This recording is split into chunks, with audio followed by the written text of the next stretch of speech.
The sun hung heavy over the auction yard, a burning orb sinking into the horizon like a melted coin.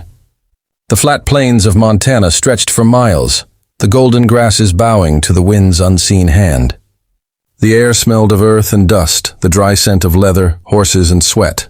It was the kind of heat that clung to the skin, sticking like a second layer, and the kind of place where men came to sell what they had left. And today, Luke Carver was the last thing left. The crowd murmured in the distance, the sharp twang of boots on dirt as they shuffled about. Cattle auctioned off in loud, hurried voices. But all of it faded into a dull hum as Luke climbed the steps to the block, his legs unsteady beneath him. He was a man out of time, an old man in a young body. At least that's how it felt. The once proud, broad shoulders of the rodeo champion were now hunched, the muscles slack. The cocky grin that had once made him a legend now lay buried somewhere deep beneath the layers of self-loathing and regret that had settled over him like a second skin.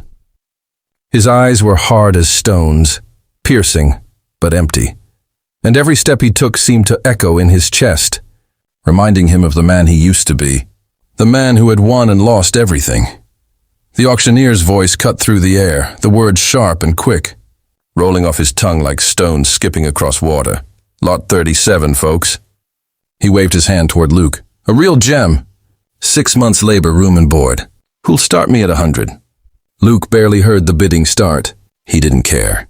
He had nothing left. 6 months of hard work was nothing more than a distraction, a way to fill the hours. The deep ache in his chest told him that no matter what, the emptiness would remain. He'd been down this road before. A man like him didn't get second chances. The crowd rustled with low murmurs, sizing him up, the men in the crowd sneering, the women looking away in discomfort. Luke Carver was no longer a prize. He was just a man who had burned too many bridges, fought too many demons, and lost every damn battle. Then the voice cut through, clear and steady, slicing through the noise like a hot knife through butter. 200. It wasn't a man who spoke. It was a woman. The sound of the bid was like a slap to the face. Luke's head jerked toward the voice, and his heart stuttered in his chest. She stood at the edge of the crowd, her back straight, her gaze unwavering. Her silhouette was a sharp contrast against the setting sun, casting a long shadow over the dust. Black cotton draped over her form, the color of mourning. A simple dress, yet there was something about her that demanded attention. She held her belly with one hand, the rounded curve of her pregnancy unmistakable. She was barely showing, but it didn't matter. He could see it in her face, the tiredness, the quiet determination. There was a fierce light in her eyes that spoke of loss, of battles fought and yet to be won. Luke found himself captivated by her, in a way he hadn't felt in years. The men around her shuffled, muttering under their breath. The woman's bid was met with snickers and raised eyebrows, but she stood unflinching, as if she belonged in this place, as if the judgment of others didn't matter. The auctioneer blinked, momentarily thrown off by her confident voice. He quickly recovered, slapping his gavel with a crack that echoed through the yard. Sold to the widow Dalton. Luke barely heard it. His ears rang and his heart was pounding in his chest. There were no more bids, no more chance of escape. This woman, this strange, defiant woman, had just bought him.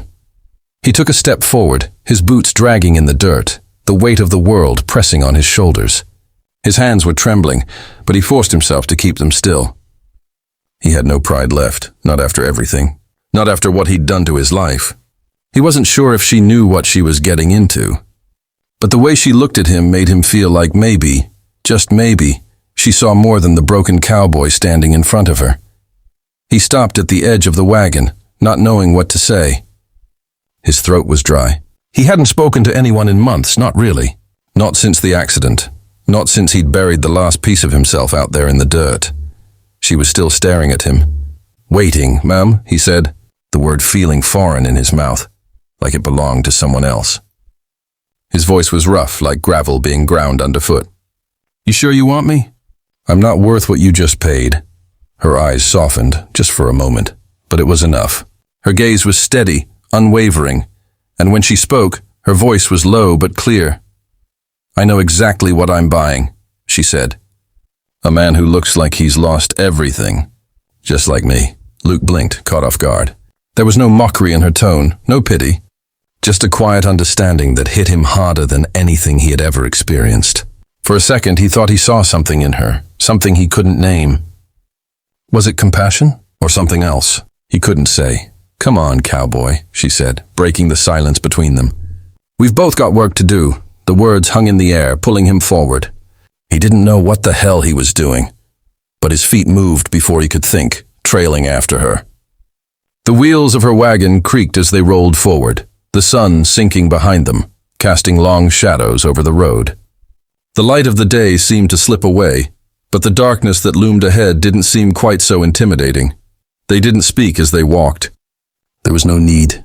She led the way, slow but sure, her steps measured, steady. Luke followed, keeping a few paces behind her. His eyes kept flicking back to her, wondering what kind of woman would bid on a broken man like him. What kind of person would look past the dirt and the scars and the bruises, both physical and mental, to see something worth saving? It wasn't until they reached the wagon that she spoke again, her voice quiet but firm. "You've got 6 months with me, Cowboy.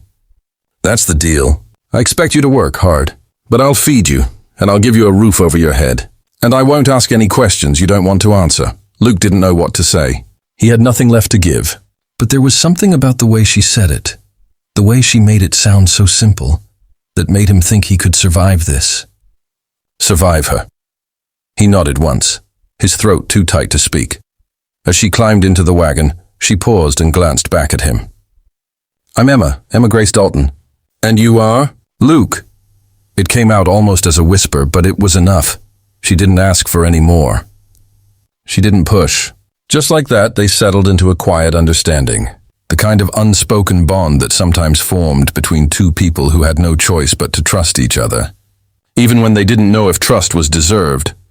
And as the wagon creaked to life and the road stretched out before them, Luke couldn't shake the feeling that this was the beginning of something he hadn't expected. Something that might just save him, even if he didn't know how yet.